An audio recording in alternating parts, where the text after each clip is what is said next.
May isang dalagang nagkangalang Lyra.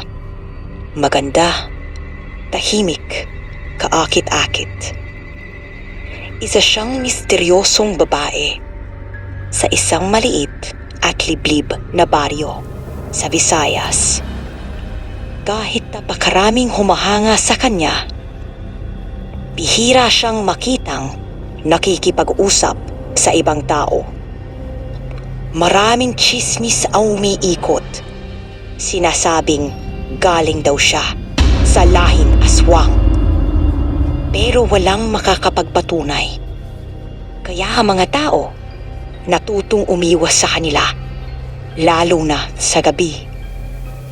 Tahimik lang ang pamilya nila at walang ginagawang masama sa iba.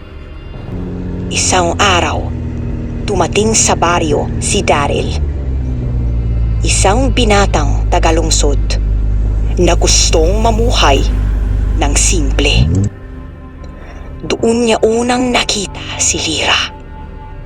At mula sa unang pagkikita, nabighani na siya sa ganda nito. Hindi nagtagal, niligawan niya si Lyra at laking gulat ng lahat. Tinanggap siya ng dalaga.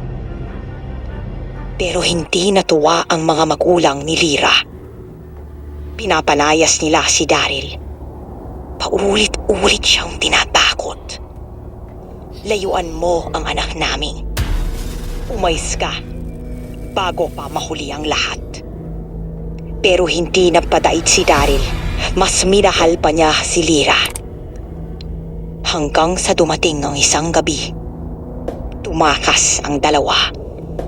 Nagtungo sila sa masukal na gubat kung saan walang makakahabol sa kanila.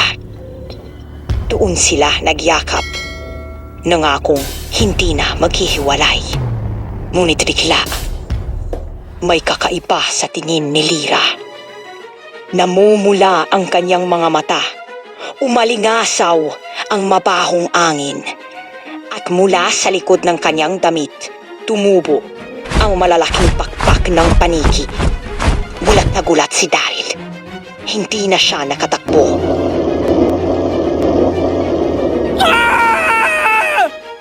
Nang maagpuan siya ng mga magulang ni Lyra, huli na ang lahat. Si Daryl, duguan, wala ng buhay. Sa harap nila, ang sariling anak, nanginginig, nakaluhod sa tabi ng kanyang biktima. Lumuluha ang mga magulang. Ayaw naming mangyari ulit ito, sabi ng ama. Sinubukan naming ilayo siya sa'yo.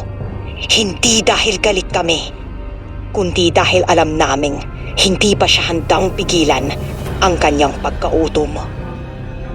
Ang kwentong ito ay isa lamang paalala na hindi lahat ng ipinaglalaban ay para sa atin. At hindi lahat ng ganda ay ligtas lapitan.